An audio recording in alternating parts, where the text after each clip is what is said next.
মেধা দিয়ে এসছেন, ওই মেধার চর্চাটা আমরা করি।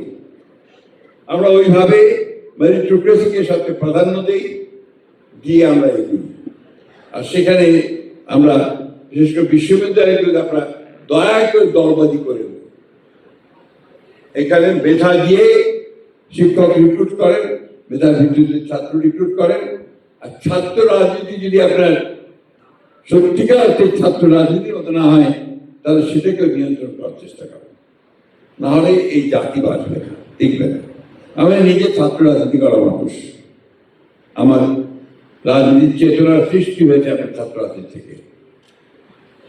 কিন্তু আমি আজকে এই কথা বলতে বাধ্য হচ্ছি, এটাকে যদি আপনারা সঠিক খাতে প্রবাহিত না করতে পারেন, এটা বাংলাদেশের বহু ক্ষতি করেছে অতীতে, আর ক্ষতি হতে দেয়।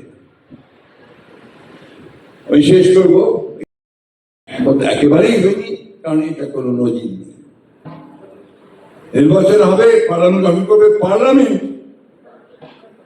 আপনি যে সংশোধন আনতে হবে, সেই সংশোধন নিয়ে এসে সংবিধানকে পরিবর্তন করতে হবে। যাই হোক, আমি সেই বিতর্ক করার কথা এখানে বলতে আসিনি।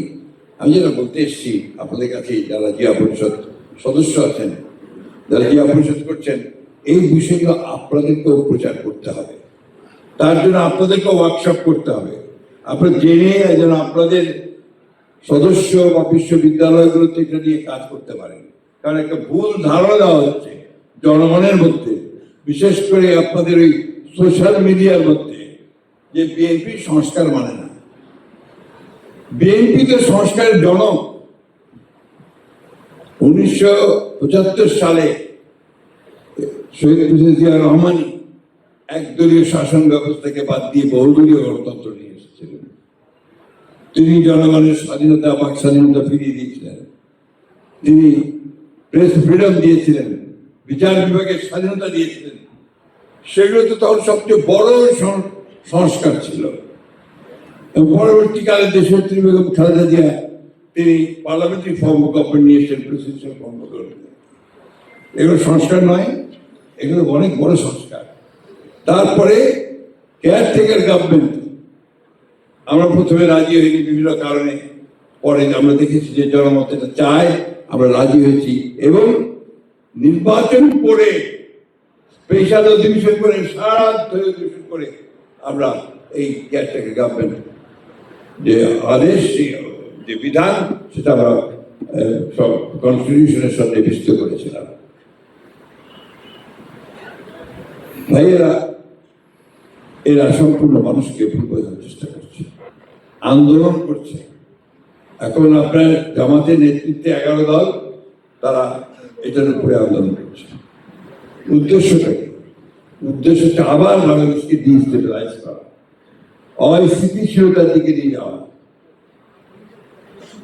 আল্লাহর কাছে হাজার শুকর যে এই পার্লামেন্টের অধিবেশনের শেষ দিনে বিরোধী দলের নেতা বলেছেন যে তারা সহযোগিতা করতে চান এবং তারা পার্লামেন্টে এই সমস্যার সমাধান করতে চান।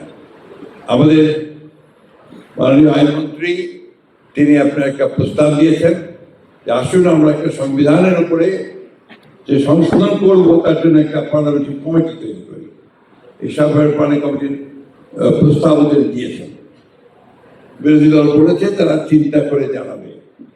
আমি আশা করবো যে তারা দ্রুত চিন্তা করে একটা নাম দেবে এবং দ্রুতই এই সংবিধানের যে বিতর্ক শুরু হয়েছে, সেই বিতর্ক শেষ হয়ে এটা নিয়ে আমরা সামনের দিকে এগিয়ে যেতে পারবো।